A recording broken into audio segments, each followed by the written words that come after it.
ஆயக்கலைகள் 64. அதில் ஒரு முக்கிய கலையான ஜோதிட கலையின் மூலமாக என்னுடன் இணைந்துள்ள அன்பு நேயர்களுக்கு இனிய வணக்கம்ங்க. மேஷ ராசி நேயர்களுக்கு புதுசாக அப்படி என்ன இருக்க போகுது, எப்பவும் போல வாழ்க்கை கீழேயே தான் போகுது அப்படின்னு கதரும் நேயர்களுக்கு ஒரு நல்ல செய்தி காத்திருக்குதுங்க. அந்த செய்தியை தெரிஞ்சுக்கிறதுக்கு முன்னாடி இந்த உலகை காக்கும் முருகப்பெருமானுடைய பாதம் தொட்டு வணங்கி வீடியோக்குள்ளே போகலாங்களா? என்னுடன் சேர்ந்து நீங்களும் இந்த மந்திரத்தை சொல்லிட்டே உங்களால் முடிஞ்சதுன்னா கமெண்ட் பாக்ஸில் ஒரு முறை கமெண்ட் பண்ணுங்க. ஓம் முருகா போற்றி, ஓம் முருகா போற்றி, ஓம் முருகா போற்றி. பழனி ஆண்டவா, செந்தூர் வேலவா, சீரும் போர் தளபதியே, சேவல் கொடி ராஜாவே, நீதான் ஐயா இந்த அப்பாவி மக்களை கஷ்டங்களில் இருந்து காப்பாற்றி காலம் முழுக்க கூடவே இருக்கணும். இவங்களுக்காக நான் தினமும் உங்ககிட்ட வேண்டிக்கிறேன். இவங்களுக்கு ஒண்ணுனா நீதான் ஐயா பொறுப்பு. அப்படியே நான் சொல்லும் ஜோதிடமும் பழிக்க நீதான் ஐயா அருள் புரியணும். தினமும் உங்களுக்கு கிரகநிலை மாற்றத்தால் வரக்கூடிய சுப பலன்களை அறிய கட்டாயம் சப்ஸ்கிரைப் பண்ணி பெல் பட்டன் அப்புறம் ஆல்னு ஆப்ஷன் இருக்கும், அதையும் கொடுத்து வைங்க. ஒவ்வொரு பதிவும் உங்களைய வெற்றியடைய வைக்க வேண்டும் அப்படிங்கிற எண்ணத்துல தாங்க போட்டுட்டு இருக்கோம். மேஷம் ராசிக்காரங்களை பத்தி சொல்லணும்னா எவ்வளவோ கஷ்டப்பட்டு மாறி மாறி உழைச்சாலும் அதுக்கு ஏத்த ஒரு அங்கீகாரம் கிடைக்காத ராசியா, பல நேரங்கள்ல ஒரு மதிப்பு கிடைக்காத ராசியா இவங்க இருக்காங்க. அப்படி ஒரு மதிப்பில்லாத ராசியா இருந்தாலும் பரவாயில்ல, பாசத்துக்கும் உண்மையான நேசத்துக்கும் கட்டுப்பட்டு தங்களுக்குள்ள இருக்கக்கூடிய துன்பத்தையும் கஷ்டத்தையும் வெளியே காட்டிக்காம மனசுக்குள்ளேயே மறைச்சிக்கிட்டு பல நேரங்களில் அசிங்கத்தையும் அவமானத்தையும் சந்திச்சாலும் கூட அதையெல்லாம் பெருசாக வெளிப்படுத்தாம நம்ம அசிங்கப்பட்டாலும் பரவாயில்ல, நம்ம குடும்பமே நல்லா இருக்கணும்னு தனக்குன்னு இருக்கக்கூடிய உறவுகளை காக்கக்கூடியவங்களா, ரொம்பவே உயர்ந்த குணம் கொண்டவங்களா இவங்க இருக்காங்க.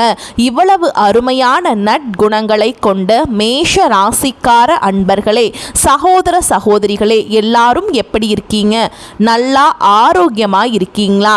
ஏங்கம்மா நீங்க வேற எங்களை பார்த்து இப்படி ஒரு கேள்வி கேட்குறீங்களே? இப்போ எங்க வாழ்க்கையில் இருக்கக்கூடிய பிரச்சனைகளை எல்லாம் பார்த்தா நாங்க ஆரோக்கியமா இருக்கிற மாதிரியா தெரியுது. நாங்க இந்த உலகத்துல இன்னும் உயிரோட வாழ்றதே பெரிய அதிசயமா இருக்கு. நாங்க எப்படிமா ஆரோக்கியமா வாழ முடியும் அப்படின்னு உங்க மனசுல நீங்க நினைக்கிறது எனக்கு நல்லாவே புரியுதுங்க. மேஷ ராசிக்கார நேயர்களே, கவலைப்படாதீங்க. உங்க வாழ்க்கையில இருக்கக்கூடிய இந்த துன்பமான சூழல் எல்லாமே இனி வரக்கூடிய காலங்கள்ல கோடை காலத்துல மறைஞ்சு போற காணல் நீரா காணாமலே மறைய போகுதுங்க. இது நாள் வரைக்கும் திருமணம் ஆகாதவங்களுக்கு எல்லாம் இருந்த திருமண தடை முற்றிலுமா நீங்கி டும் டும் கெட்டி மேளம் கொட்ட வெகு விமர்சையா திருமணம் நடக்க போகுதுங்க.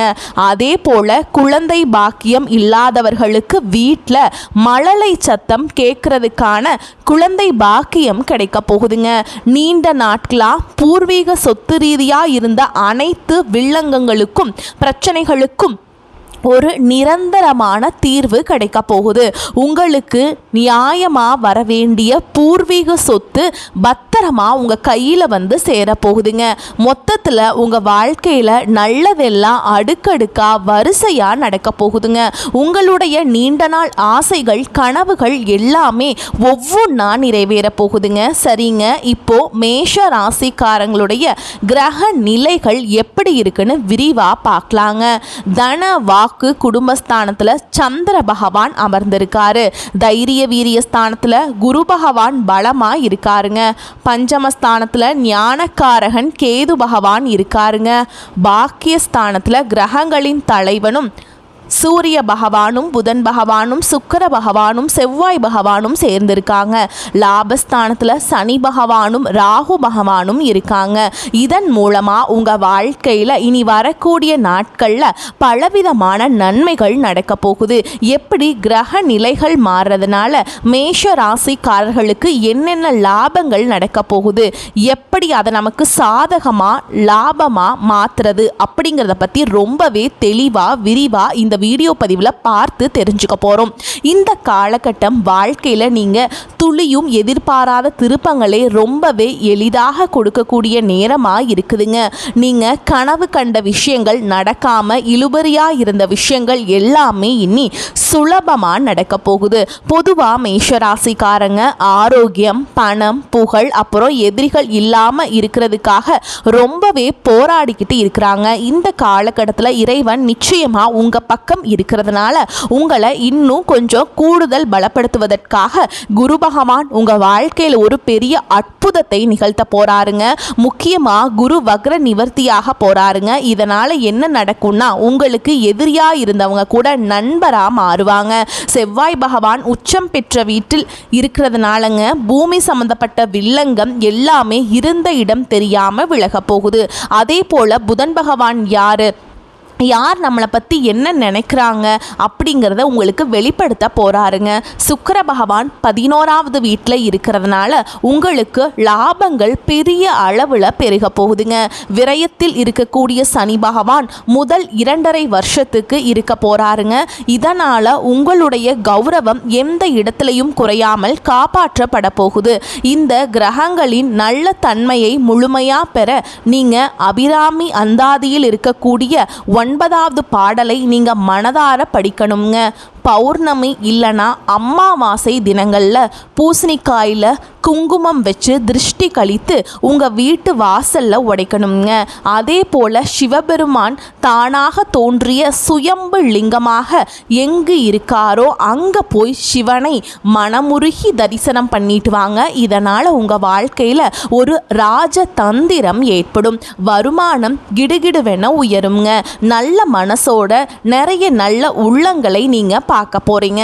கண்டிப்பா நல்லது நடக்க போகுதுங்க.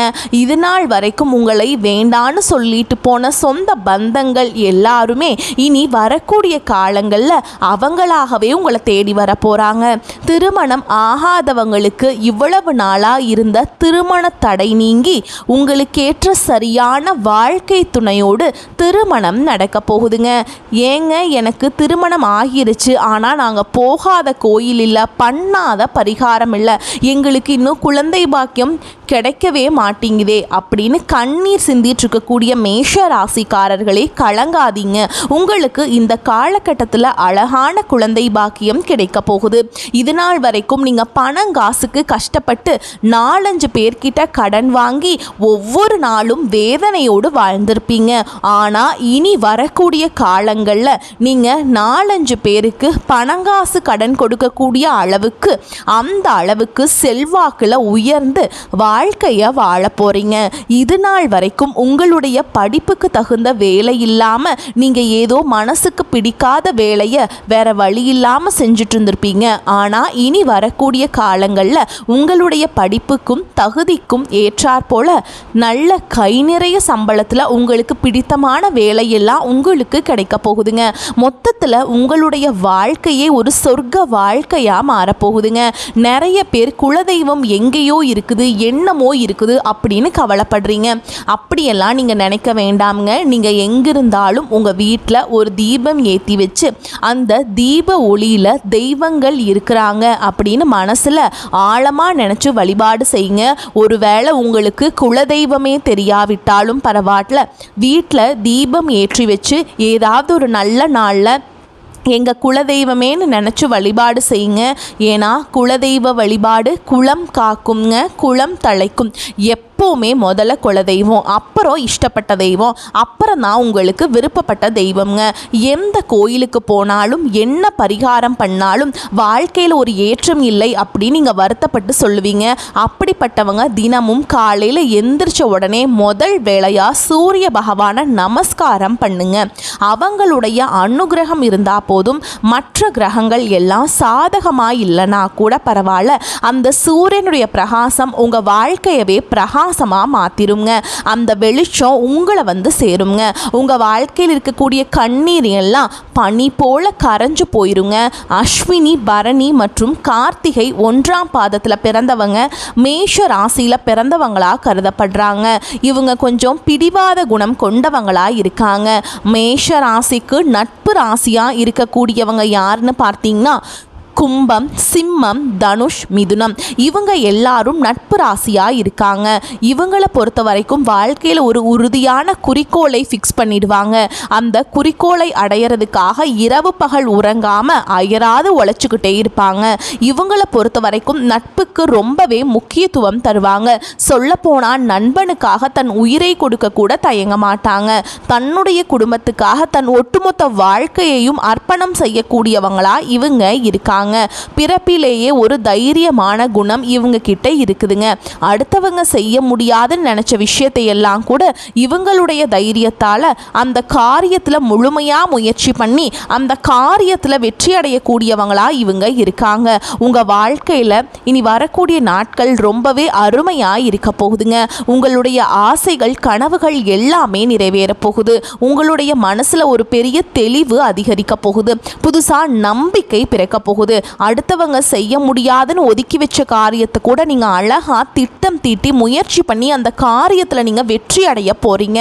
பழைய கவலைகள் எல்லாமே மெதுவாக குறைய போகுது. குடும்பத்தில் ஒற்றுமை ஏற்பட போகுது. இதுநாள் வரைக்கும் புருஷன் பொண்டாட்டிக்குள் இருந்த சண்டை சச்சரவுகள் எல்லாமே விலக போகுது. மனசில் ஒரு பெரிய நிம்மதி ஏற்பட போகுதுங்க. உடல்நிலை ரொம்பவே ஆரோக்கியமாக இருக்க போகுது. நல்ல செய்திகள் பல திசைகள்லேருந்து உங்களை தேடி வர போகுதுங்க. தடைபட்ட சுபகாரியங்கள், வேலைகள் எல்லாமே நடக்க போகுதுங்க. பொருளாதார நிலை மெதுவாக உயரப்போகுது. புதுசாக சேமிப்பு செய்யும் எண்ணம் உங்களுக்கு வரப்போகுதுங்க. உடல் சோர்வு குறைய போகுது. உங்களுடைய உறக்கம் சீராக இருக்க போகுதுங்க. நல்ல மனிதர்களுடைய நட்பு தானாகவே உங்களை தேடி வரப்போகுது. உங்களுடைய மதிப்பும் மரியாதையும் சமூகத்தில் உயரப்போகுதுங்க. வேலை செய்கிற இடத்துல பாராட்டு உங்களுக்கு கிடைக்க போகுது. புதிய வாய்ப்புகள் உங்களை தேடி வரப்போகுது. உங்களுடைய கற்றல் திறன் அதிகரிக்க போகுது. ஆன்மீகத்தின் மீது உங்களுடைய ஆர்வம் அதிகரிக்க போகுது. உங்களுடைய பயம் குறைய போகுது. தன்னம்பிக்கை அதிகரிக்க போகுதுங்க. பழைய பிரச்சனைகளுக்கெல்லாம் ஒரு நிரந்தர தீர்வு கிடைக்க போகுதுங்க. குடும்பத்தில் மகிழ்ச்சி ஏற்பட போகுது. சுபகாரியங்கள் அடுக்கடுக்காக நடக்க போகுது. நீங்கள் செல்லக்கூடிய பயணங்கள் உங்களுக்கு நன்மையை தரக்கூடியதாக அமைய போகுது. வீண் செலவுகள் எல்லாமே குறைய போகுது. நல்ல தெளிவான முடிவுகள் எடுக்க முடியுங்க. உங்களால் மன அமைதி கிடைக்குங்க. உறவுகளில் புரிதல் அதிகரிக்கும். உங்களுடைய முயற்சிகள் எல்லாமே வெற்றி பெறுங்க. உங்களுடைய பொறுமைக்கான பலன் நிச்சயமாக உங்களுக்கு இந்த காலகட்டத்தில் கிடைத்தே தீரும். எதிர்பார்த்த உதவி உங்களை தேடி வரும். எதிர்கால நம்பிக்கை அதிகரிக்கும். மொத்தத்தில் உங்கள் வாழ்க்கையில் சந்தோஷம் நிலச்சிருக்க போகுதுங்க. உங்களுடைய ஆசைகள், கனவுகள் எல்லாமே படிப்படியாக நிறைவேற போகுது. உங்களுடைய வாழ்க்கையில் இது நாள் வரைக்கும் இருந்த அனைத்து கஷ்டத்துக்கும் ஒரு நல்ல தீர்வு கிடைக்க போகுதுங்க.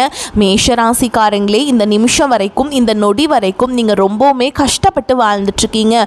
ஆனால் இந்த நிலையெல்லாம் இனி வரக்கூடிய கிரகநிலை மாற்றத்தின் மூலமாக காணாமல் போக போகுது. உங்கள் வாழ்க்கையில் சந்தோஷம் நிலச்சிருக்க போகுதுங்க.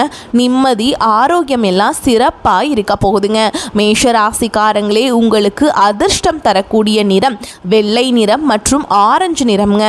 அதிர்ஷ்டம் தரக்கூடிய திசை தென்மேற்கு மற்றும் வடகிழக்குங்க. அதிர்ஷ்டம் தரக்கூடிய எண்கள் 6 மற்றும் 8ங்க. அதிர்ஷ்டம் தரக்கூடிய கிழமைகள் வியாழக்கிழமை மற்றும் வெள்ளிக்கிழமைங்க. உங்களுக்கு அதிர்ஷ்டம் தரக்கூடிய மலர்கள் என்னன்னு பார்த்தீங்கன்னா மல்லிகை மலர் மற்றும் ரோஜா மலருங்க.